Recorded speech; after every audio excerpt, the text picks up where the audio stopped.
Hi guys, it's me, Mrs. Crawford. So this week what I want you guys to do is I want you to work on what is on your Canvas page labeled speech number 4. And there's a bunch of grades that you can get for it because it's going to be something that you write and turn in what the writing is and do the speech and upload the speech. So you are going to be doing a demonstrative speech or demonstrative speech. You're going to demonstrate how to do something. That could be how to make chocolate chip cookies or how to make banana pancakes or how to change a tire or something. Anything school appropriate. 5 minutes is about where I want you to be at, and you have to write it first. It needs an introduction, at least 2 follow-up paragraphs, and a conclusion. So I'm going to do one for you today. So my name is Mrs. Crawford, and I hate clowns. I hate clowns. They're freakish and weird, and I think they attack little children. And I'm also afraid that they live in my gutter. But besides all that, I did learn one really amazing thing from a clown, and that's what I'm gonna teach you guys today. So today, I'm gonna teach you how to make balloon animals.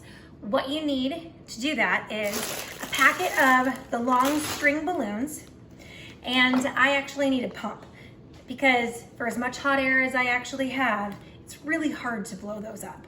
So, first of all, I'd like to start with how it is I learned, there's the dog, how it is I learned how to actually tie balloon animals. So a little history. I learned how to tie balloon animals in college.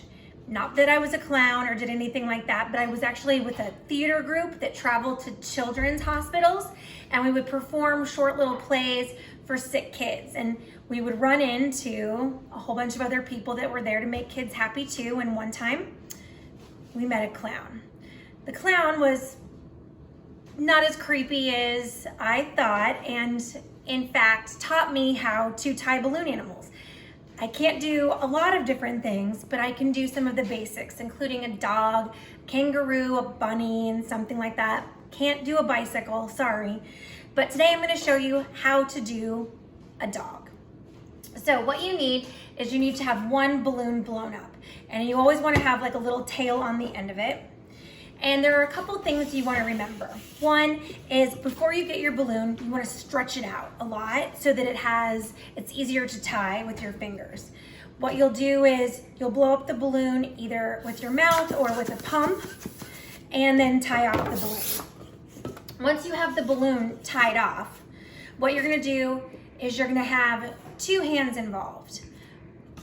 Your dominant hand is for twisting, and your non-dominant hand, you're gonna use your thumb and your pointer finger to pinch it together.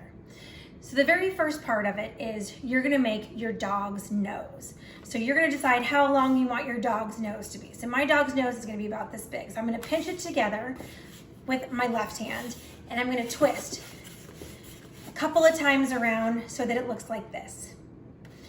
While I'm holding it, I'm gonna twist 2 more, slightly bigger. The second 2, I want to be about the same size. So now I've twisted myself, not exactly the same size.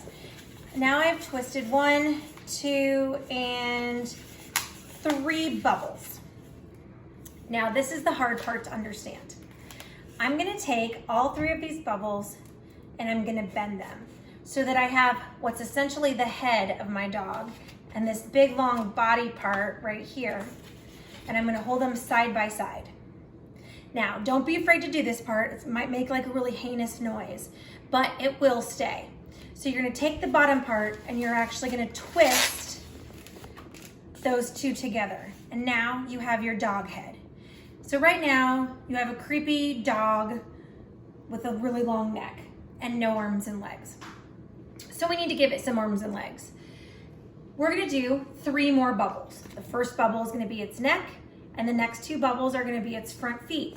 So small neck bubble, and then 2 of the same size feet. So we're gonna twist 3 different times. So now I've got my neck bubble and my first 2 feet bubble. Again, I'm going to take my bubbles, fold them in half so that the feet come side by side, and I'm gonna twist those 2 together. So now I have my dog's ears, head, neck, and 2 front feet. We're gonna leave a long chunk for its body because it's gonna be a wiener dog. And I'm gonna twist. And this long part will be its first bubble. Always gotta do 3. 3 is the key. And then next, I'm gonna do these last 2. Whoops. These last 2, about the same size, because they're gonna be his hind legs. So I twist 3 bubbles. So I've got the body bubble, 1 leg bubble, 2 leg bubble. That's not the same size leg. We don't want him to have a limp. Hold on.